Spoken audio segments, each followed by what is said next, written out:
একসময় মুঘল আমলের সবচেয়ে জনপ্রিয় একটা রেসিপি হয়ে উঠেছিল মোগলাই পরোটা। সম্রাট জাহাঙ্গীর পরোটা আর মাংস খেতে খেতে একঘেয়েমি হয়ে গিয়েছিলেন। তখন তিনি তার বাবুর্চিকে বলেছিলেন একটা নতুন রেসিপি তার জন্য বানিয়ে আনতে। তখনকার সময় বাবুর্চি আবিষ্কার করেছিল এই নতুন মোগলাই পরোটাটা। তখন থেকে এখন পর্যন্ত সকাল কিংবা সন্ধ্যায় ছোট বড় সবার কাছেই কিন্তু এটা খুবই পছন্দের একটা নাস্তা। আজ অনেকদিন পর বানিয়েছিলাম এই মোগলাই পরোটাটা। মোগলাই পরোটাটা কিন্তু অনেকেই অনেকভাবে তৈরি করে থাকে। অনেকেই সিম্পলি শুধু ডিম দিয়ে এটা বানিয়ে ফেলে। ডিম ভাজিতে যেরকম আমরা পেঁয়াজ কাঁচামরিচ দিই এরকম ভাবেই তখনকার সময় বাবুর্চি ওসমানের মোগলাই পরোটার ভিতরে ডিম বা মাংসের পুর দেওয়া থাকতো। আজকে আমিও আমার মতো করে কিমার পুর দিয়ে মোগলাই পরোটাটা তৈরি করে নিয়েছিলাম। আসসালামু আলাইকুম এভরিওয়ান, চলুন তৈরি করা যাক আমাদের বাঙালির ঐতিহ্যবাহী এই নাস্তাটা। প্রথমে আমি আটার ডোটা বানিয়ে নিয়েছি।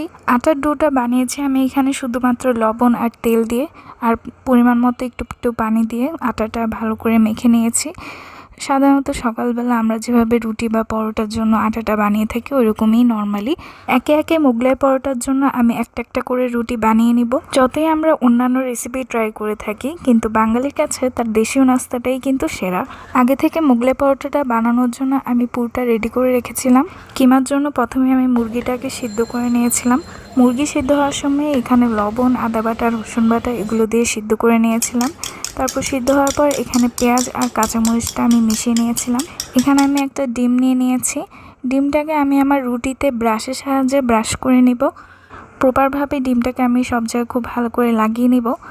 তারপর আমি আমার মুরগির কিমার পুরটা দিয়ে নিব। এখানে কিমার মধ্যে এখানে আপনারা চাইলে জিরা আর ধনিয়া গুঁড়া রান্নার সময় দিয়ে নিতে পারেন, কিন্তু আমি দিইনি। আমি এখানে জাস্ট আদা বাটা, রসুন বাটা রেখেছি। আমি একটু বেসিক রাখতে চাচ্ছিলাম সেজন্য। এখন এখানে আমি পরোটাটাকে সুন্দরভাবে ভাজ করে নিচ্ছি। আসলে এক একজনের রান্নার স্টাইল এক এক রকম। এখানে আমি আমার মতো করে এটা বানিয়ে নিচ্ছি। প্রথমেই আমি রুটিতে একটু ডিমটা ব্রাশ করে নিয়ে আমার কিমাটা চারদিকে ছড়িয়ে দিয়েছি। তারপর ভিডিওর মতো করে এভাবে করে ভাজ করে নিয়েছি। তেলটাকে আমি একটু গরম হওয়ার পর আমার একে একে মোগলাই পরোটা দিয়ে নিয়েছি। এটা তৈরি করতে অত বেশি সময় লাগে না। আপনারা চাইলে আপনাদের বাচ্চাদের টিফিনেও এটা দিয়ে নিতে পারেন। মোগলাই পরোটার পারফেক্ট কালার আসা পর্যন্ত আমি একটু অপেক্ষা করব। যখনই সোনালি বাদামি রং চলে আসবে তখনই আমি তেলের থেকে এটা উঠিয়ে নেব। এটা একদম পোড়া গাঢ় বাদামি করা যাবে না। মোগলাই পরোটা এখন কিন্তু একদমই রেডি খাওয়ার জন্য। এটাকে আমি আমার পছন্দ অনুযায়ী দুই ভাগ করে নিলাম।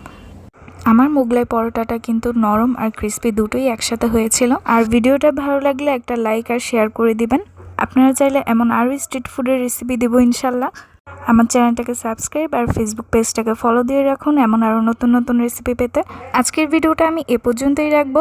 সবাই সুস্থ থাকবেন, ভালো থাকবেন এই কামনা করি। আল্লাহ হাফেজ। আসসালামু আলাইকুম সবাইকে।